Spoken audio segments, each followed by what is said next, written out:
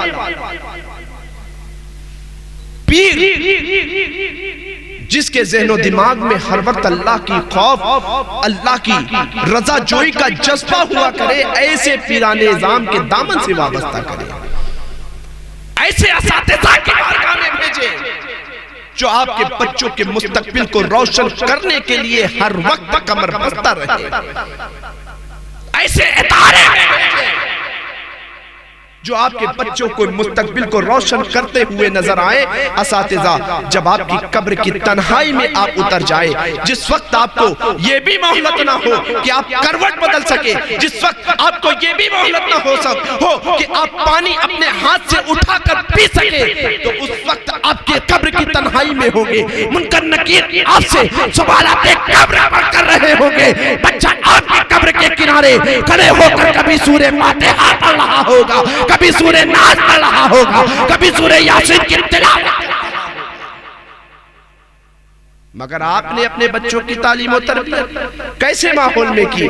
بچے کی تربیت جن ماحول میں ہم کریں گے، بچے انہی کے اثرات کو قبول کریں گے۔ آج ہم نے مکمل طور پر اپنے گھروں سے دینی ماحول کو دور کر دیا ہے۔ یہ اسی کے تو اثرات ہے کہ آج قرآن ہمارے گھروں میں سال سال بھر رکھا ہوتا ہے، توفیق کسی کو نہیں ہوتی کہ قرآن کو اٹھا کر اس پہ لگے ہوئے گرد و غبار کو جھاڑ سکے۔ یہ غلط تربیت ہی کا تو نتیجہ ہے کہ آپ نے آج سے 1 مہینہ قبل سوشل میڈیا پر ایک واقعہ دیکھا، اپنی نگاہوں کے سامنے کی حیدرآباد کی رہنے والی ایک لڑکی جس کا نام عائشہ تھا، اس نے سوشل میڈیا پر ایک ویڈیو بنایا اور اس میں وہ بچی یہ کہتی ہوئی نظر آ رہی ہے کہ اے میرے باپ، اے میرے والد محترم، آپ کی یہ ہمت نہیں ہے، میں جانتی ہوں کہ آپ کھیتی کرتے ہو، میں جانتی ہوں کہ آپ مزدوری کیا کرتے ہو، آپ نے میرے لیے ایسا داماد چنا ہے جو داماد دنیاوی حرص، دنیاوی لالچ کا دل دادا ہے۔ جب سے میں اس کے نکاح میں آئی ہوں، جب سے میں ان کی زوجیت میں آئی ہوں، جب سے میں نے اس کے گھر میں قدم رکھا ہے، یہ کبھی بائک کی ڈیمانڈ کیا کرتا ہے، یہ کبھی نقد پیسے کی ڈیمانڈ کیا کرتا ہے، یہ کبھی بلڈنگ کا مطالبہ کیا کرتا ہے، یہ کبھی زمین کا مطالبہ کیا کرتا ہے، یہ کبھی جائزات کا مطالبہ کیا کرتا ہے۔ آپ میں اتنی ہمت نہیں ہے، آپ کو کے پاس اتنی دولت نہیں ہے کہ آپ اس دنیاوی حرص اور لالچ رکھنے والے دلدادے کی ڈیمانڈ کو پورا کر سکیں۔ اس سے تنگ آ کر، اس کی ڈیمانڈ، اس کے مطالبے سے تنگ آ کر میں خودکشی کرنے جا رہا ہوں۔ اس نے سوشل میڈیا پر یہ ویڈیو بنایا، اپنے باپ سے گفتگو کر رہی ہے، باپ اسے یہی کہہ رہا ہے کہ بیٹی تیرا نام عائشہ ہے، بیٹی تجھے غوث اعظم کا واسطہ، مگر وہ بچی نہ غوث اعظم کے واسطے کو مان سکی، نہ عائشہ سیدہ عائشہ کی زندگی کے پیارے بابرکت نام والے واسطے کو مان سکی۔ اس نے دریا میں ندی میں چھلانگ لگا دیا۔ میں نے جب یہ ویڈیو دیکھی تو آنکھ میں آنسو آ گیا کہ یار ہم نے اپنے معاشرے کو کیسا بنا لیا ہے کہ اس بیٹی سے باپ یہی کہہ رہا ہے، بیٹی تجھے عائشہ کا واسطہ، تیرا نام کتنا پیارا ہے۔ میں نے اس نادان باپ کی گفتگو سنی تو درد کہ میرے دل پر یہ چوٹ لگی، اور میں نے اس منظر کو دیکھا، آنکھ میں آنسو بھی آئی۔ پھر اس باپ کی نادانی پر بڑا افسوس ہوا کہ جو باپ جوانی کے عالم میں سیدہ عائشہ کا واسطہ دے رہا ہے، ام المومنین کا واسطہ دے رہا ہے، کاش اس نادان باپ نے بچپنے کے عالم میں مکتب میں بھیج کر یا مولانا غلام جیلانی صاحب کے مدرسے میں بھیج کر اساتذہ سے یا کسی معلم یا معلمہ سے اسے سیدہ عائشہ کی زندگی کے درس کے واقعات کو سنایا ہوتا۔ وہ سیدہ کائنات، وہ سیدہ عائشہ، وہ ام المومنین جو رسول اللہ صلی اللہ علیہ وسلم کے نکاح میں آئی ہے، تمام تر صعوبتوں کو برداشت کر رہی ہے۔ سیدہ عائشہ نے اپنی زندگی کے لمحے لمحے کو کس طرح گزارا ہے، اگر اس واقعات کو سنایا ہوتا، خاتون جنت سبتین کریمین کی ماں سیدہ عائشہ، سیدہ خاتون جنت فاطمہ الزہرا کی زندگی کے وہ باب پڑھائے ہوتے کہ خاتون جنت رسول اللہ کے پیارے داماد علی کے نکاح میں آئی ہے، تمام تر صعوبتوں کو برداشت کر رہی ہیں، مگر زبان پر کوئی شکوہ نہیں لا رہی ہے۔ خاتون جنت کی اس زندگی کے چیپٹر کو پڑھایا ہوتا اس نادان باپ نے کہ رسول اللہ کی پیاری شہزادی ہے، دنیا کے سب سے بڑے وی آئی پی باپ کی بیٹی ہے، جن کے باپ کی حکومت کے جن کے باپ کے صدقے میں اللہ نے کائنات کی تمام تر چیزوں کو وجود بخشا ہے۔ اس رسول کی پیاری شہزادی کی زندگی کو اگر دیکھا ہوتا، اس واقعات کو اگر اس کے باپ نے پڑھایا ہوتا کہ سیدہ خاتون جنت علی کے جب نکاح میں آئی تو مولا علی رضی اللہ تعالیٰ عنہ کے پاس مہر ادا کرنے کی رقم نہ تھی۔ رسول اللہ نے اپنے بیٹی کی زندگی کے لیے کیسے داماد کا انتخاب کیا ہے کہ خاتون جنت علی کے نکاح میں آ رہی ہے، علی کے پاس مہر ادا کرنے کے لیے رقم نہیں ہے۔ رسول اللہ نے ایک زرہ عطا فرمائی، کہا اے علی اس زرہ کو بیچ کر کے میری بیٹی فاطمہ کا مہر ادا کر دینا، میری بیٹی فاطمہ کا مہر ادا کر دینا۔ اگر اس باپ، اس نادان ماں، اس نادان باپ نے اپنے گھر کے ماحول میں رہ کر بجائے اس کے پیچھے محنت کرنے کی کہ میرا بیٹا یا میری بیٹی دنیاوی تعلیم، ماڈرن تعلیم حاصل کرے گی، اس کے پیچھے کتنی ڈونیشن لگ جائے ہم ڈونیشن دینے کو تیار ہے، ہر صعوبتیں برداشت کرنے کو تیار ہے، ہر سورس لگانے کو تیار ہے، وہ تعلیم کے پیچھے اتنی محنت کرنے کے بعد اس کے غلط اثر کو بچی نے قبول کیا، جس نے آج خودکشی کر کے زمانے میں عائشہ نام کو اس نے بدنام کرنے کی کوشش کی۔ یقیناً میں یہ نہیں کہتا کہ اس نے بہت اس نے غلط کام کیا، خودکشی کی۔ اللہ کی رحمت سے نا امید ہو کر کے اس نے خودکشی کی، جبکہ رب تبارک و تعالیٰ فرماتا ہے اے میرے بندو میری رحمت سے نا امید کبھی مت ہو۔ اگر اس کے باپ نے اپنی بچی کی تربیت ان ماحول میں کی ہوتی تو ایمانداری سے بتاؤ کہ وہ بچی آج یہ کام نہ کرتی۔ جو ہماری بہن بیٹیاں، جو ہماری اسلامی شہزادیاں آج جہیز سے تنگ آ کر آگ لگا کر اپنی زندگی کا اپنی زندگی قربان کرتی ہوئی نظر آ رہی ہیں، وہ بچیاں آج یہ کام نہ کرتی۔ وہ بچیاں جو پھانسی لگا کر اپنی زندگی کو، اپنے شوہروں کی زندگی سے تنگ آ کر، ان کے مطالبات سے تنگ آ کر اپنی زندگی خودکشی کی راہ پیش کر رہی ہیں، وہ یہ کام کرتی ہوئی نہ نظر آتی۔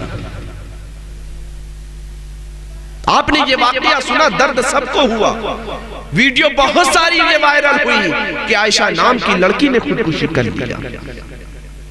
یقیناً اس نے غلط کیا. غلط کرنے کے ساتھ ساتھ آج اس کے غلط کے پیچھے اس کا باپ بھی ذمہ دار, اس کی ماں بھی ذمہ دار. کہ کاہے نہیں اس کے باپ نے, کیوں اس کے باپ نے اپنے بچی کی تربیت اچھے ماحول میں کی تھی, صبر و رضا کا جام اسے پلایا تھا, خاتون جنت کی زندگی کے وہ چیپٹر کیوں نہیں پڑھائے تھے کہ آج اس کو یہ دن دیکھنے کو ملا. روزانہ اس طرح کے واقعات ہماری نگاہوں کے سامنے آ رہے ہیں. کہیں قرآن کی آیتوں سے قرآن کو جدا کرنے کی ناپاک سازشیں کی جا رہی ہیں, کہیں ہمارے اسلام کی مقدس شہزادیوں کے سروں سے دوپٹے تک کو ہٹانے کی ناپاک سازشیں کی جا رہی ہیں کہ اسلام کی شہزادیوں کے سروں پہ دوپٹہ نہیں ہونا چاہیے. جب مسلمان یہی غیروں کی طرف سے یہی تو نشانہ بنایا جا رہا ہے کہ جب مسلمان بہن بیٹیاں پردہ ہی نہیں کرتی تو پردے کی پابندی ہی کو ختم کر دیا جائے. یہ ماحول کس نے بنایا, یہ ماحول کس نے کریٹ کیا؟ ہمیں نے تو پیدا کیا, ہمیں نے تو پیدا کیا. تو مسلمانوں اپنے آپ کو بدل لو, اپنے معاشرے کو بدلنے کی کوشش کرو. یہ رمضان شریف کا مہینہ بابرکت مہینہ جو ہمارے درمیان آنے والا ہے, اس میں ہم کیسی عبادت کیا کرتے ہیں, اس میں ہم کیسی عبادت کیا کرتے ہیں. ایسا پاکیزہ مہینہ, ایسا بابرکت مہینہ جس کا ہر لمحہ ہر گھڑی رحمت برکت والی ہوا کرتی ہے, جس کے بارے میں حدیث پاک میں آتا ہے کہ جب رمضان المبارک کا چاند نظر آتا ہے اللہ تبارک و تعالی فرشتوں کو حکم دیتا ہے, اے فرشتوں جہنم کے سارے دروازوں کو بند کر دو, جنت کے سارے دروازوں کو کھول دو. اور اللہ تبارک و تعالی اپنے فضل و کرم سے روزانہ 60 لاکھ گناہگاروں کو جہنم سے آزاد کیا کرتا ہے. اور رمضان شریف کے مہینے میں بھی ہم مسلمان ہوتے, رسمی طور پر ہم ایسے رسمی مسلمان ہوتے ہیں جب تک ہم مسلمان حقیقی مسلمان کا لبادہ ہمارے چہروں پر ہمارے سروں پر ہوتا ہے, جب تک ہم ڈھونڈتے پھرتے ہیں کہ کہاں 5 روز کی تراویح ہو رہی ہو. 5 روز کی تراویح مکمل ہوئی, پھر اس کے بعد ہمارے لباس بھی بدل گئے, ہمارے چہرے کا جغرافیہ بھی بدل گیا, ہمارے سروں کی شباہت بھی بدل جایا کرتی ہے. خدا کی قسم رمضان جیسے بابرکت والے مہینے کو آپ ہرگز کا تو میں نہ گزارو. یہ رمضان رونے کا مہینہ ہے, کہ رب کی بارگاہ میں آنسو بہانے کا مہینہ ہے, صبر کا مہینہ ہے. اگر اس مہینے کو ہم نے اچھائی کے ساتھ گزار لیا, نیک نیتی کے ساتھ گزار لیا, تو اپنے رب کی رحمت سے امید رکھے کہ وہ ہمارا رب جو 60 لاکھ گناہگاروں کو روزانہ افطار کے وقت جہنم سے آزاد کیا کرتا ہے, وہ ہمارے گناہوں کو بھی نیکیوں میں تبدیل کرتا ہوا نہ. شرط یہ ہے کہ ہم صرف رسمی مسلمان بن کر نہ رہ جائیں. 3 دن کی تراویح نہ ڈھونڈے کہ 3 دن کی کون مدرسے میں ہو رہی ہے, کون مسجد میں کون امام صاحب 3 دن کی تراویح پڑھا رہے ہیں, 5 دن کی تراویح پڑھا رہے ہیں, بجائے کہ ہم 5 روز 10 روز بہت زیادہ 10 روز اس حقیقی مسلمان جو ہم سے قرآن کی تلاوت بھی ہوا کرتی ہے. اے مسلمان ذرا دیکھ تو اپنے اسلاف کی زندگی. یہی امام اعظم ابو حنیفہ رحمت اللہ تعالیٰ علیہ جب رمضان شریف کا بابرکت مہینہ آیا کرتا تھا, جب رمضان شریف کی مقدس گھڑی آیا کرتی تھی, جب رمضان شریف کی بابرکت ساعت آیا کرتی تھی, امام اعظم ابو حنیفہ رحمت اللہ تعالیٰ علیہ پورا رمضان کی شروعات سے لے کر آخر تک 61 مرتبہ قرآن مقدس کو مکمل کر لیا کرتے تھے. ایک قرآن کی تلاوت صبح کیا کرتے تھے, ایک قرآن کی تلاوت شام کو کیا کرتے تھے, ایک قرآن مقدس کو تراویح میں مکمل کیا کرتے تھے. آج تو ہم سے اتنا بھی نہیں ہوتا, ہو بھی کیسے. ہم نے تو قرآن کی تعلیم حاصل ہی نہیں کی, ہم نے اساتذہ کی بارگاہ میں جا کر زانوئے ادب کبھی طے ہی نہیں کیا کہ استاذ کی بارگاہ میں بیٹھتے مولانا صاحب نے اتنا عظیم ادارہ آپ کو دیا تھا, اتنی شاندار عمارتیں آپ کو دی تھی, زندگی میں کتنی صعوبتوں کو برداشت کر کے لوگوں کے در در جا کر اس عظیم عمارت کو کھڑی کرنے کے لیے کتنے تانے سہے ہوں گے, کتنی پریشانی سہی ہوگی, کتنی برائی سہی ہوگی, مگر سب کو خندہ پیشانی کے ساتھ برداشت کرتے رہے. جو میں نے مولانا صاحب کی زندگی کو دیکھا، جو ملاحظہ کیا، چند منٹ میں، چند گھنٹوں میں، خدا کی قسم اس مرد مجاہد میں میں نے دین کے تعلق سے بڑا جذبہ پایا تھا۔ ایک دن میں، جبکہ میں پچھلے سال 2 سال پہلے افکو کمپنی کے پاس جب پروگرام میں آیا تھا، 12ویں شریف کی مقدس رات تھی، مولانا صاحب کو میں نے، جب وہ مجھ سے ملاقات کے لیے آئے تھے تو میں نے سنا تھا کہ 3 جگہ یہ تقریر کر کے آئے ہیں، ہر وقت دین کی خاطر، ہر وقت قوم کی فلاح و بہبودی کی خاطر۔ وہ مرد مجاہد نہ جانے کتنے تانوں کو سہتا رہا اس عمارت کو کھڑا کرنے کی خاطر۔ کیا اس نے جو کچھ بھی کیا کیا اپنے بچوں کو مستقبل کو سنوارنے کی خاطر؟ نہ، یا آپ کے بچوں کے مستقبل کو سنوارنے کی خاطر، آپ کے بچگھر میں دین کا محافظ پیدا کرنے کی خاطر، آپ کے گھروں میں دین کا مبلغ بنانے کی خاطر اس نے اتنے درد سہے ہوں گے، اتنے سانے سہے ہوں گے کہ آپ کا بچہ عالم دین بن جائے، آپ کا بچہ درس قرآن، درس حدیث دینے والا بن جائے، آپ کا بچہ دین کا مبلغ بن جائے، آپ کا بچہ دین کا سپاہی بن جائے۔ اس نے اپنی آخرت کے لیے تو اتنی عظیم عمارت کھڑی کر کے اپنی آخرت کو تو سنوار لیا۔ اس کے پیچھے اس کی اپنی، اس مرد مجاہد، مرد کلندر کی اپنی آخرت کو سنوارنے کی فکر تھی، اس کے ساتھ ساتھ قوم کے مستقبل کو بدلنے کی بھی فکر تھی کہ جو بچے دنیاوی تعلیم کے ماحول میں پل رہے ہیں، دنیاوی تعلیم کا میں کوئی مخالف نہیں ہوں، اور نہ کوئی مولوی یا کوئی عالم دنیاوی تعلیم کا مخالف نہیں ہوتا، بس مخالفت اس بات کی ہوا کرتی ہے کہ دنیاوی تعلیم تم حاصل کرو، یقیناً اپنے بچوں کو ڈاکٹر بناؤ، یقیناً اپنے بچوں کو ایڈوکیٹ بناؤ، یقیناً اپنے بچوں کو انجینئر بناؤ، یقیناً تم اپنے بچوں کو سی اے بناؤ، یقیناً تم اپنے بچے کو آئی ایس بناؤ، یقیناً تم اپنے بچے کو پی سی ایس بناؤ۔ آئی ایس آپ کا بچہ ہو، قرآن کی تلاوت کرنا جانتا ہو تو اس کے آئیے بھری زندگی میں بھی برکتیں شامل ہونا شروع، ورنہ ان منصب پر آنے کے بعد لوگوں میں کہاں دین سلامت رہتا ہے۔ اسی طرح کے لوگ تو دین کو نشانہ بنایا کرتے ہیں۔ آئیے سو گیا، اب اسے دنیاوی طاقت، دنیاوی منصب کے، اعلیٰ منصب کے نشے میں اس طرح وہ سوار ہوتا ہے۔ کسے فکر ہوتی ہے مدرسے کی تعمیرات میں حصہ لینے کی؟ کسے فکر ہوتی ہے مسجد کے تعمیری کام میں حصہ لینے کی؟ آپ کے بچے آئی ایس بھی ہوں، پی سی ایس بھی ہوں، آپ کے بچے I S who, P C S ہو، آپ کے بچے دنیاوی تعلیم کے اعلیٰ منصب پر فائز ہونے والے بھی ہوں، اس کے ساتھ ساتھ آپ کے بچے قرآن کی تلاوت کرنا اچھی طرح سے جانتے ہیں، اس کے ساتھ ساتھ آپ کے بچے، کتنی افسوس کی بات ہے مسلمانوں، ایک لمحے کے لیے سوچو، ایک لمحے کے لیے سوچو، اپنی زندگی میں، اپنی زندگی کو سنوارنے کے لیے کسی بھی شخص کا انتخاب کرو، سب سے پہلے اس کی زندگی کو دیکھو، سب سے پہلے اس کی زندگی ہے۔ پیر آپ نے تلاش کیا، پیر کے اندر دیکھو کہ وہ شرائط، وہ جامع شرائط پائے جاتے ہیں کہ نہیں۔ ہمارا پیر جس کے دامن سے ہم دنیا میں وابستہ ہوئے ہیں، جو آخرت تک کی ہماری ضمانت لیے بیٹھا ہے، اس کے اندر وہ شرائط پائے جا رہے ہیں کہ نہیں؟ جس پیر کے دامن سے ہم وابستہ ہے وہ عالم شریعت ہے کہ نہیں؟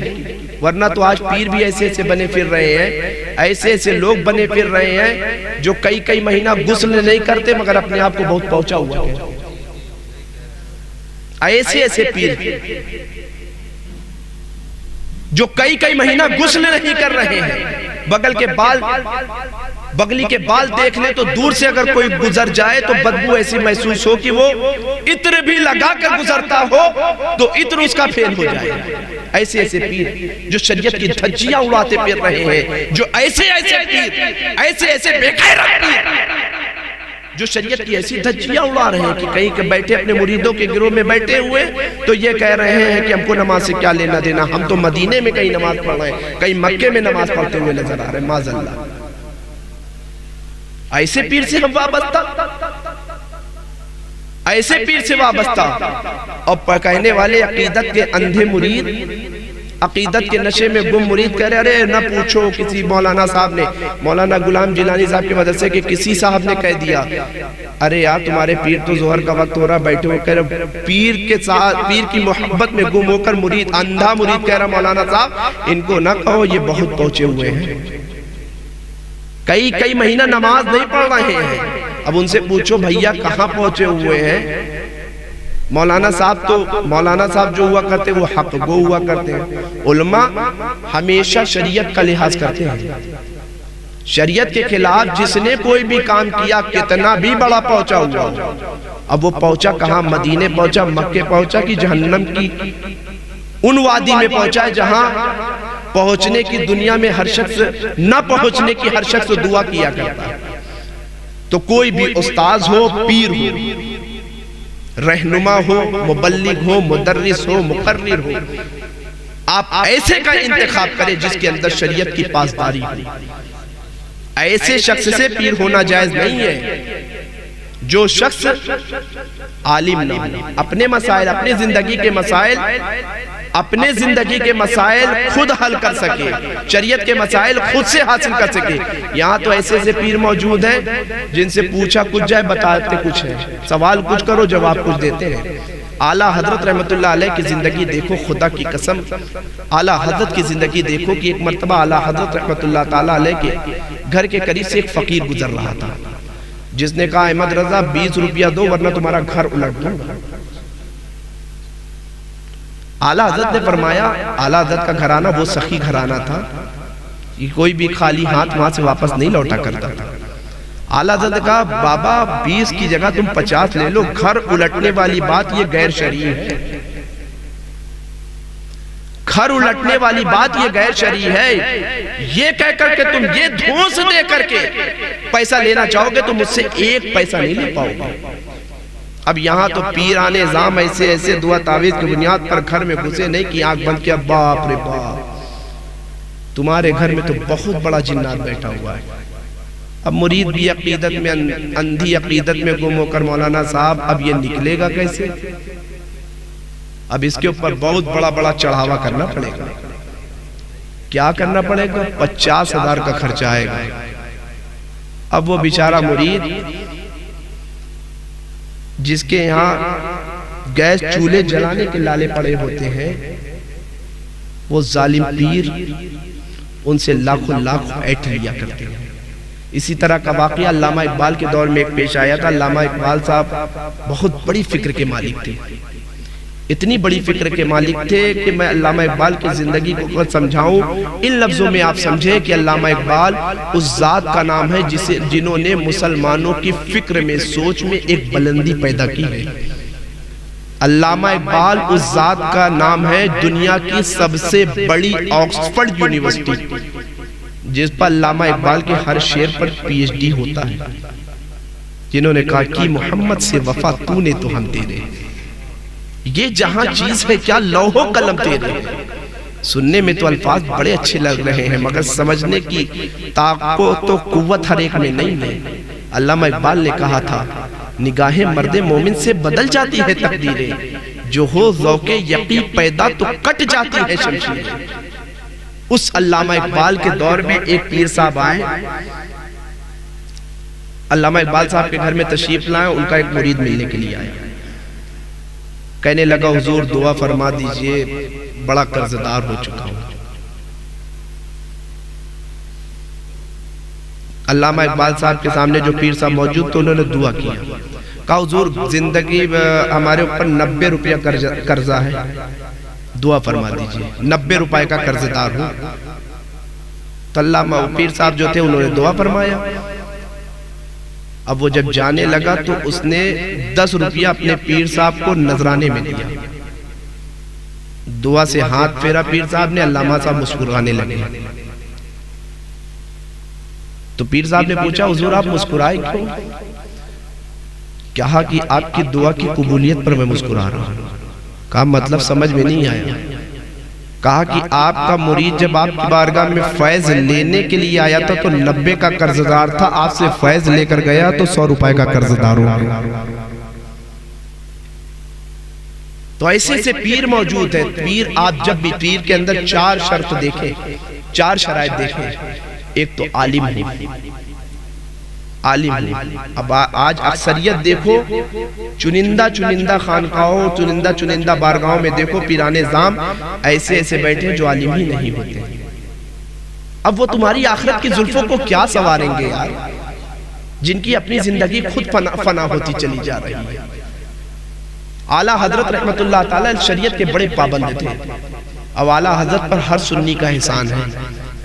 خانقاہوں کی حفاظت اعلیٰ حضرت ہی نے کی ہے.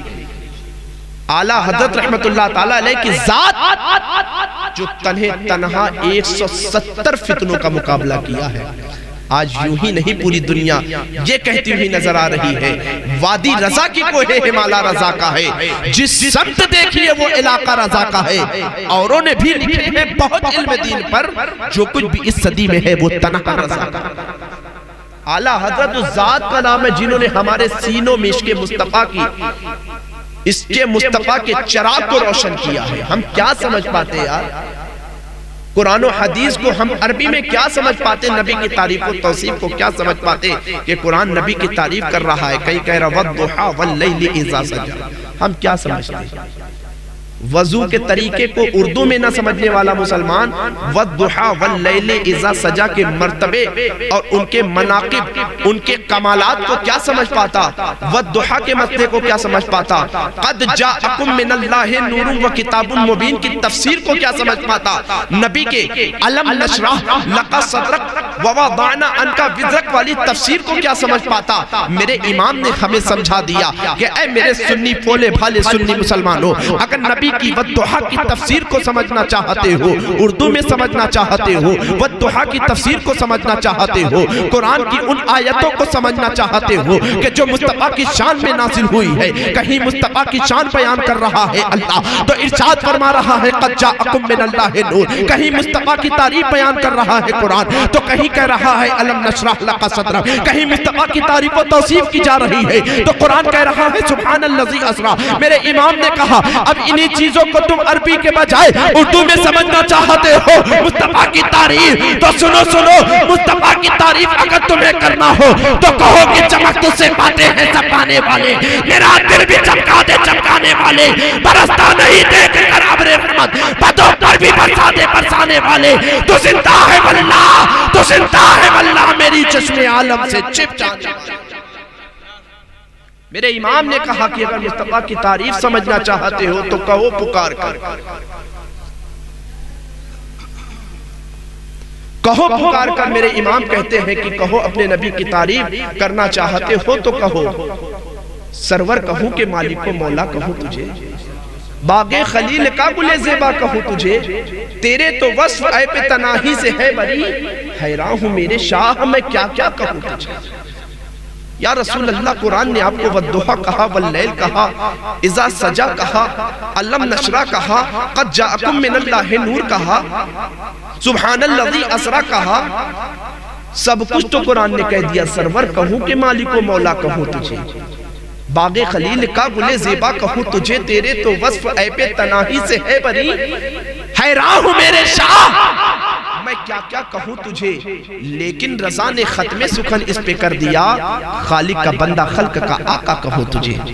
بات میں عرض یہ کر رہا تھا کہ پیر میں کوئی بھی پیر، بزرگوں نے فرمایا کہ پانی پیو چھان کے، پیر پکڑو پہچان کے. سمجھ رہے؟ تو میں عرض یہ کر رہا تھا پیر میں سب سے پہلے شرائط، 4 شرائطوں میں سب سے پہلی شرط یہ ہے کہ پیر کا عالم ہونا ضروری ہے. عالم نہیں ہے تو پھر وہ اس سے امید نہ رکھیے کہ وہ آخرت میں آپ کو آپ کی بخشش کروا لے گا. سمجھ رہے ہیں؟ پیر کے سب سے پہلے شرط یہ ہے کہ عالم ہے.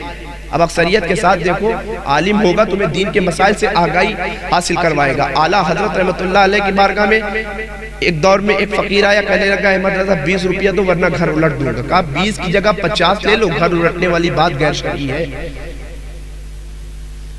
اب یہاں پیر ایسے ایسے موجود ہیں کہ جن سے نماز کے بارے میں اگر علماء نے پوچھ لیا، روزے کے بارے میں پوچھ لیا، حج و زکوٰۃ کے بارے میں پوچھ لیا، مریدوں نے کہا حضور والا مولانا صاحب تو کہہ رہے تھے آپ نماز نہیں پڑھتے. اب ان ظالم آخرت سے بے فکر لوگوں کی آخرت کو تباہ کرنے والے دنیاوی حرص کے بے غیرت پیروں کا جواب کیا ہوتا ہے؟ ارے مولانا صاحب کی بات نہ پوچھو، ہم تو طریقت والے ہیں، ہم تو طریقت والے ہیں، مولانا شریعت والے، ہم طریقت والے، شریعت اور طریقت میں، شریعت والوں میں طریقت والوں میں کبھی پٹری نہیں کھائی ہے۔ اب اس طرح کا جواب ہے ان ظالم جاہل پیروں کا، یہ جواب ہوا کرتا ہے۔ طریقت، میں کہتا ہوں نادان، طریقت کیا شریعت سے الگ ہے؟ شریعت کے بغیر کوئی طریقت کی منزلوں کو حاصل ہی نہیں کر سکتا ہے۔ شریعت نہیں طریقت نہیں پہنچ سکتا، شریعت نہیں معرفت کی منزلوں کو نہیں پہنچ سکتا، شریعت نہیں حقیقت کی منزلوں کو نہیں پہنچ سکتا ہے۔ اور تو کہہ رہا ہے کہ ہم طریقت والے ہیں۔ اچھا، کئی مہینہ بغلی صاف نہیں کرتا، طریقت والا بنا پھر لیا۔ کئی مہینہ نماز نہیں پڑھ رہا ہے، حرام حلال میں تمیز نہیں کر رہا ہے، بے غیرتی کا مظاہرہ کرتا ہوا نظر آ رہا ہے، بیٹھ کر عورتوں سے ہاتھ پیر دباتا ہوا نظر آ رہا ہے۔ کیا ظالم شریعت اس بات کی اجازت دیتی ہے کہ تو نماز کھلے ہاتھ چھوڑتا رہا؟ کیا شریعت اس بات کی اجازت دیتی ہے کہ عورتوں سے بے حیائیوں کا مظاہرہ کروا کر کے اپنے ہاتھ پیر کو دباتا رہا؟ عالم جب ہوگا تو اس کی نگاہ اسی پر ہوگی۔ اعلیٰ حضرت نے فرمایا کہ فقیر ہو ٹھیک ہے، مانتے ہیں، مگر غیر شرعی باتیں نہ کرو، غیر شرعی باتیں نہ کرو۔ مکان لٹ دینا تمہارے بس کی بات نہیں ہے۔ اب اعلیٰ حضرت رحمت اللہ علیہ کی والدہ تھی، آپ کی بہنیں تھیں، اس وقت کہنے لگی احمد رضا فقیروں سے الجھا نہیں کرتے، عورتوں کا اس بات پر اعتقاد بہت جلدی ہو جاتا ہے۔ اس طرح کے جاہل پیر، خدا کی قسم، ایسے پیر جو شریعت کا مذاق، دنیا میں شریعت کے اسلام اور پیروں کا مذاق جن ظالموں نے بنوا کر رکھ دیا ہے۔ آج سے کچھ دن پہلے ہولی کے موقع پر ایک ویڈیو وائرل ہوئی کہ دیوا شریف میں ہولی کھیلی گئی۔ ان ظالموں سے پوچھو کیا وارث پاک نے کبھی ہولی کھیلی؟ جبکہ کیا تمہیں یہ بات معلوم نہیں، من تشبہ بقوم فہو منہم، جو جس قوم کی مشابہت کرے گا کل بروز قیامت اسی کے ساتھ اٹھایا جائے گا۔ اب دلیل دی جا رہی ہے، ارے یہاں تو گنگا جمنا تہذیب کا سمیلن ہوا کرتا ہے۔ ظالم، رسول اللہ صلی اللہ علیہ وسلم کی زندگی پر، ابو بکر صدیق کی زندگی پر، عمر کی زندگی پر، غوث اعظم کی زندگی، خود دیوا شریف میں وارث پاک کی زندگی پر، وارث پاک تو زندگی بھر شریعت کا پاس و لحاظ کرتے رہے، اور تو ان کی مزار پر عورتوں کو آپس میں بغل میں بٹھا کر کے ہولی کھیلتا ہوا نظر آ رہا ہے۔ اب اسی چیز کو مان لیا جائے، ارے یقیناً اس وقت تک تم اپنی گنگا جمنی تہذیب کو دکھاؤ جب تک تمہارا ایمان سلامت باقی رہے۔ ایمان سے بڑی کوئی دنیا میں دولت نہیں ہے۔ ایمان سلامت ہے، سب کچھ سلامت ہے۔ ایمان سلامت نہیں ہے، ایمان سلامت نہیں ہے، ایمان سلامت نہیں ہے۔ رسول اللہ صلی اللہ علیہ وسلم سے سچی پکی محبت اگر کرو تو ان محبت میں، دعوے میں سچے بننے کی بھی کوشش کرو، کھڑے اترنے کی بھی کوشش کرو۔ کیا یہ تمہارا عمل، یہ تم نے سوشل میڈیا پر یہ سوچا چلا دیا کہ ہولی دیوا میں کھیلی جا رہی ہے، کیا اس کو دلیل بنا کر پورے ہندوستان میں ہولی کھیلی جائے گی؟ اگر وہ پیر جامع شرائط ہوتا، وہ عالم ہوتا، تو اسے یہ بات ضرور معلوم ہوتی کہ من تشبہ بقوم فہو منہم، جو جس قوم کی مشابہت کرے گا کل بروز قیامت اسی کے ساتھ اٹھایا جائے گا۔ سب سے پہلے پیر کا عالم ہونا ضروری ہے۔ سب سے پہلا عالم ہونا جو اپنے مسائل کو خود حاصل کر سکے، خود سیکھ سکے لوگوں سے، خود اپنے مسائل کو کتاب و سنت سے نکال سکے۔ دوسرا فاسق مولن نہ ہو۔ یا تو ہولی کھیلی جا رہی ہے، اپنے آپ کو بہت پہنچا ہوا بتایا جا رہا ہے، یا تو نمازیں سال بھر چھوڑی جا رہی ہے، دعویٰ اس بات کا کیا جا رہا ہے کہ ہم تو بہت پہنچے ہوئے، ہم تو طریقت والے ہیں۔ فاسق مولن کھلے عام گناہ نہ کرتا ہوں، کھلے عام یہاں نمازیں چھوڑی جا رہی ہے، یا کھلے عام جھوٹ بولا جا رہا ہے، یا کھلے عام لوگوں کی دولتوں پہ ڈاکہ ڈالا جا رہا ہے، یا تو کھلے عام لوگوں کی عزتوں کو پامال کیا جا رہا ہے، اور اپنے آپ کو بہت بڑا پیر بنتا پھر رہا ہے۔ تو ایسے پیروں سے، ایسے مولویوں سے جو خلاف شرع کام کرتے ہوں، ایسے اسے بچنے کی کوشش کرو۔ جہاں تک ہو سکے آپ خود علم دین حاصل کرو۔ علم دین آپ حاصل کر لوگے تو اچھے بروں کا فرق جان جاؤ گے۔ علم دین حاصل کر لو گے تو حرام حلال کی تمیز جان جاؤ گے، علم دین حاصل کر لو گے تو علم دین حاصل کر لو گے محرم غیر محرم کا فرق جان جاؤ گے، علم دین حاصل کر لو گے اپنے بچوں کو اچھی تربیت کروانے والے بن جاؤ گے، علم دین حاصل کر لو گے اپنے بچوں کی زندگی اور آخرت کو سنوارنے والے بن جاؤ گے، اچھے علم دین حاصل کر لو گے تو اچھے برے کا فرق تم خود جان جاؤ گے۔ ہم علم دین سے کورے ہوئے ہوا کرتے ہیں، اور حد تو یہ ہے، ظلم کی حد تو یہ ہے کہ علم سے کورے ہیں ہم، اور پیران نظام کی غلط حرکتوں کو بھی دیکھ رہے ہیں، اور غلط ان کو کہنے کو بھی تیار نہیں، ان کو غلط کہنے کو تیار نہیں۔ کیا عقیدہ بنا رکھا ہے کہ کیا ارے ہم پیر صاحب کو کہہ دیں کہیں دولت میں نقصان نہ ہو جائے، کاروبار ٹھپ نہ ہو جائے۔ اس طرح کی حرکتیں، اس طرح کے پیران نظام سے آپ بچو۔ پیر ہو، پیر میں 4 شرائط ہیں۔ سب سے پہلا عالم ہو، عالم ہو، دیکھو عالم ہو، درس نظامی پڑھا ہو، قرآن و حدیث کا درس اس نے سیکھا ہو، درس حدیث پڑھا ہو، بخاری پڑھا ہو، ترمذی پڑھا ہو، علماء کی بارگاہ میں بیٹھ کر زانوے ادب طے کیا ہو۔ عالم ہو، فاسق مولن نہ ہو، فاسق مولن نہ ہو، اس کا عقیدہ اہل سنت و جماعت کے تعلق سے بہتر ہو، یہ نہیں کہ غیروں سے بھی مل رہا ہو اپنے آپ کو پیر کہہ رہا ہے۔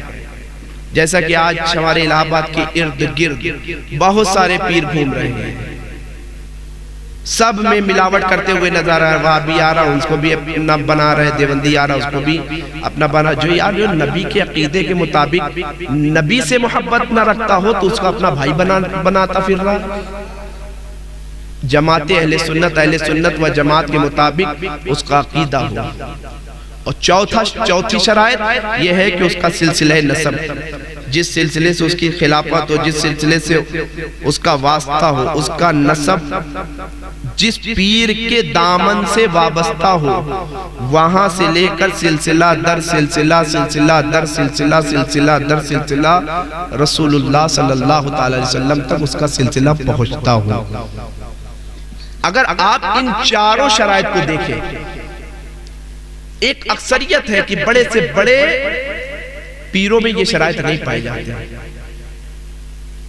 کہنے کو بڑی بڑی داڑھی لگنے کا نام پیر نہیں ہے، پیری مریدی نہیں ہے۔ بڑے بڑے جبے پہن لینا یا بڑے بڑے ٹوپی لگا لینے کا نام پیری مریدی نہیں ہے۔ شریعت کے مطابق زندگی گزارنے والے، رسول اللہ کی رضا جوئی کے مطابق زندگی گزارنے والے شخص کو پیر کہا جاتا ہے۔ یہاں شریعت کا مذاق اڑایا جا رہا ہے، عورتوں میں غیر محرم میں فرق نہیں کیا جا رہا، اس کو ہم پیر مان رہے ہیں۔ بازار سے کپڑا خریدنے جاتے ہیں، کپڑے میں کوئی فالٹ ہو، کپڑا کہیں سے سکڑ گیا ہو تو دکان چھوڑ دیتے ہیں، چلو بھیا فلاں دکان سے ہم لیں گے، تمہارے یہاں کا کپڑا سکڑا ہوا۔ مٹھائی کی دکان سے مٹھائی لینے جائے، 2 دن باسی مٹھائی ہو تو ایک چوراہ کیا پھول پٹ سے چھوڑیں گے، سانسوں لینے چلے جائیں گے، مٹھائی اچھی مل جائے۔ دنیاوی معاملے میں تو اتنا احتیاط، آخرت کے معاملے میں کوئی احتیاط نہیں۔ پیر بھی ہو، امام بھی ہو، مقتدی بھی ہو، تو ان کو دیکھو کہ امام بھی آپ کا ہے، کوئی بھی امام آپ کے عقیدے کا ہے کہ نہیں، رسول اللہ کا وفادار ہے کہ نہیں۔ پیر دیکھو شریعت کی پابندی کرنے والا ہے کہ نہیں، اگر شریعت کی پابندی کرنے والا پیر ہے تو اسے سینے سے لگا لو، شریعت کے خلاف کرنے والا ہو تو اسے پاؤں کی ٹھوکر میں رکھو۔ پانی پیو چھان کے، پیر پکڑو پہچان کے۔ شاعر کہتا ہے سرکار تصدق شاہ رحمت اللہ علیہ کے آستانے کو اپنی نگاہوں میں رکھو۔ شاعر کہتا ہے سمجھ میں ہی نہیں آتا کہ وہ کیا کیا بناتا ہے، دیوانہ ریت پر فردوس کا نقشہ بناتا ہے، مقدر جگمگانا ہو تم مدرسے کے صحن میں چلے آؤ۔ مقدر جگمگانا ہو مدرسہ اہل سنت شمشیہ تیگیہ کے صحن میں چلے آؤ۔ میرا تصدق شاہ مٹی کو بھی سونا بناتا ہے، میرا تصدق شاہ مٹی کو بھی سونا بناتا ہے۔ میرے بھائیوں، یہ دنیاوی زندگی چند دن کی ہے۔ 2 منٹ میں اپنی گفتگو ختم کروں گا، بات بہت زیادہ ہو گئی۔ جتنی باتیں ہوئی ان باتوں میں 2-4 بات ہی پر عمل ہمارا ہو جائے، آپ کا ہو جائے، جلسہ کرانا کامیاب۔ اس عرس کی تقریب میں شامل ہونا یہ کامیاب ہے کہ اللہ تبارک و تعالیٰ نے ہمیں چند سالہ زندگی عطا فرمائی ہے۔ چند سالہ زندگی گزارنے کا اگر ہمیں موقع ملا ہے تو ان موقعوں کو غنیمت جان کے اپنی زندگی کو اچھے ڈھنگ سے گزارنے کی کوشش کرو، اللہ کو راضی کرو، شریعت کے مطابق زندگی گزارو، نماز کی پابندی کرو، قرآن کی تلاوت کی عادی بن جاؤ، حرام حلال میں تمیز کرو، اللہ کا خوف اپنے دلوں میں رکھو، بے حیائیوں سے بچو، گانے باجوں سے بچو، فلمیں ڈراموں سے بچو، ہر ان کام سے بچو جن سے اللہ نے بچنے کا حکم دیا ہے، جن کے کام کو کرنے کا اللہ نے ہمیں حکم دیا ہے، ورنہ یاد رکھو آگاہ اپنی موت سے کوئی بشر نہیں۔ کون کہہ سکتا تھا؟ پچھلے سال میں جلسے میں آیا تھا، مولانا غلام جیلانی سے 4 گھنٹہ ملاقات ہوئی، حضرت مجھے ریسیو بھی کرنے آئے، مجھے چھوڑنے بھی آئے، انہوں نے اپنے ہاتھوں سے مجھے نذرانہ دیا، میرے ساتھ کھانا کھایا، اس علاقے کے حالات کے بارے میں گفتگو کی۔ کون جانتا تھا؟ کیا میں جانتا تھا کہ پچھلے سال جلسے میں آؤں گا علامہ صاحب سے ملاقات نہیں ہو پائے گی؟ آگاہ اپنی موت سے کوئی بشر نہیں، سامان 100 برس کا ہے، پل کی خبر نہیں۔ فاروق اعظم کی زندگی کا ایک واقعہ سن لو، گفتگو ختم، کہ فاروق اعظم جو دنیا کے سب سے امیر آدمی کا نام ہے، 22 لاکھ مربع میل پر حکومت تھی۔ تمہارے پاس تو 2 4 5 پلاٹ بھی نہیں ہوگا، پھر بھی دنیا میں اتنے مرے جا رہے ہو۔ تمہارے پاس تو 2 بیگھہ بھی کھیتی نہیں ہوگی۔ فاروق اعظم اس ذات کا نام ہے جن کی 22 لاکھ مربع میل پر حکومت تھی۔ ایک دن لوگوں کو خطبہ دے رہے تھے، ایک شخص کھڑا ہوا کہنے لگا، اے فاروق اعظم تمہیں ایک دن مرنا ہے۔ یہاں تو ہم موت کو یاد ہی نہیں کرتے۔ موت ہمیں یاد بھی کب آتی ہے؟ جب قبرستان ہمیں جانا ہو تب موت کی یاد آتی ہے۔ وہاں بھی بیٹھے کھڑے ہو رہے ہیں تو وہاں بھی دنیاوی بات کر رہے ہیں، اچھا فلاں پلاٹ تم نے کتنے کا خریدا؟ جی قبرستان بھی جا رہے ہیں، بجائے اس کے عبرت حاصل کرنے کے تو بات یہ ہو رہی، اچھا فلانواں محلے میں جو پلاٹنگ ہو رہی اس کا پلاٹ تم نے بک کرا لیا، کتنے کا خریدا؟ اچھا یہ گاڑی نکال لیا، سوئفٹ نکال لیا، ارٹیگا نکالنے کی کوشش کر رہے ہو۔ یہ باتیں قبرستان میں ہو رہی ہیں۔ بات ہنسنے کی نہیں، بات رونے کی ہے بھائیوں، کہ جہاں ہمیں آخرت یاد کرنی چاہیے، جہاں قبر کی تنہائی یاد کرنی چاہیے، جہاں پلسرات کے اس خطرناک منظر کو یاد کرنے چاہیے جو پلسرات بال سے زیادہ باریک، تلوار سے زیادہ تیز گزر کر ہر شخص کو جانا اسی سے۔ وہاں یہ باتیں کرنے کے بجائے فلانواں کی شادی میں فلانواں گیسٹ ہاؤس میں ہو جی تم نظر نہیں آئے، وہاں یہ باتیں کی جا رہی ہیں۔ فاروق اعظم خطبہ دے رہے ہیں، لوگوں کو درمیان واعظ و نصیحت کریں، ایک شخص کھڑا ہوا، اے عمر تمہیں مر کر جانا ہے۔ جیسے ہی سنا موت کو تو ہر وقت یاد کیا کرتے تھے، جیسے اس جملے کو سنا فوراً آنکھ سے آنسو جاری ہو گیا، داڑھی بھیگ گئی۔ کہا اس شخص کو بلاؤ جس نے مجھے موت کی یاد دلائی ہے۔ وہ شخص قریب آیا، کہا کہ کل سے آنا، مجھے موت کی یاد دلانا، ہر وقت مجھے موت کی یاد دن میں تمہاری ڈیوٹی رہے گی۔ کہنا عمر تمہیں مرنا ہے، مرنے کا خوف ہوگا، 22 لاکھ مربع میل کی طرف سے خیال ہٹ جائے گا۔ وہ شخص آتا روزانہ، عمر مر کر جانا ہے، موت کی فکر آتی، موت کا نام آتا، لرز جاتے داڑھی مبارک کے بال تک بھیگ جاتے تھے۔ ایک دن اس شخص سے کہا کل سے تم نہ آنا۔ کہا عمر کیا اس کام کے لیے کسی اور کا انتخاب کر لیا ہے؟ کہا نہ، یہ جو میرے داڑھی کے بال ہیں نا، کل تک کالے تھے اب سفید ہو گئے ہیں، اب یہ داڑھی کے بال میں دیکھتا ہوں تو ہر لمحہ مجھے موت کی یاد آیا کرتی ہے۔ یہ میرے جسم ہے نا، جسم کے ساتھ تابوت توانا کھڑا رہتا تھا تو کانپتے نہیں تھے، اب جسم کانپتے ہیں تو موت کی یاد آ جاتی ہے، جسم میں کمزوری محسوس ہوتی ہے، موت کی یاد آ جاتی ہے۔ تو موت کا ایک وقت متعین ہے، کسی کو بھی کسی وقت آ سکتی ہے، اس کے بارے میں ہم جانتے نہیں ہیں۔ آگاہ اپنی موت سے کوئی بشر نہیں، سامان 100 برس کا ہے، پل کی خبر نہیں۔ بڑی بڑی بلڈنگیں بنا لی ہم نے، بڑی بڑی جائیدادیں بنا لی، بڑے بڑے کھیت پال لیے، بڑے بڑے بینک بیلنس تیار کر لیے، مگر لمحے بھر کی خبر نہیں ہے۔ میں بول رہا ہوں سلام پڑھ سکوں کہ نہیں پڑھ سکوں اس بات کی بھی گارنٹی نہیں ہے۔ آپ سن رہے ہیں گھر جا سکے نہ جا سکے اس بات کی بھی گارنٹی نہیں ہے۔ موت کو یاد کیا کرو، قبر کو یاد کیا کرو، محشر کی سختی کو یاد کیا کرو۔ آگاہ اپنی موت سے کوئی بشر نہیں، سامان 100 برس کا ہے پل کی خبر نہیں۔ کر لے توبہ رب کی رحمت ہے بڑی، قبر میں ورنہ سزا ہوگی کڑی۔ قبر روزانہ یہ کرتی ہے پکار، مجھ میں کیڑے اور مکوڑے ہیں بے شمار۔ غافل انسان یاد رکھ پچھتائے گا، ہاں مگر اعمال ساتھ لیتا آئے گا۔ کر لے توبہ رب کی رحمت ہے بڑی، ورنہ قبر میں ورنہ سزا ہوگی کڑی۔ اللہ کی بارگاہ میں دعا ہے کہ اللہ تعالیٰ اس محفل پاک کے سرکار تصدق شاہ رحمت اللہ علیہ کے خصوصی روحانی فیضان سے ہم تمامی سامعین کو مالا مال فرمائے، اور ہم سب کو سننے سے زیادہ عمل کی توفیق عطا فرمائے۔ استغفر اللہ ربی من کل ذنب واتوب الیہ، لا الہ الا اللہ محمد رسول اللہ صلی اللہ تعالی علیہ وسلم۔ ہماری صبح زندہ ہے، ہماری شام زندہ ہے، ہمارے دل کی تختی پر نبی کا نام زندہ ہے۔ وآخر الدعوانا ان الحمدللہ رب العالمین۔ السلام علیکم۔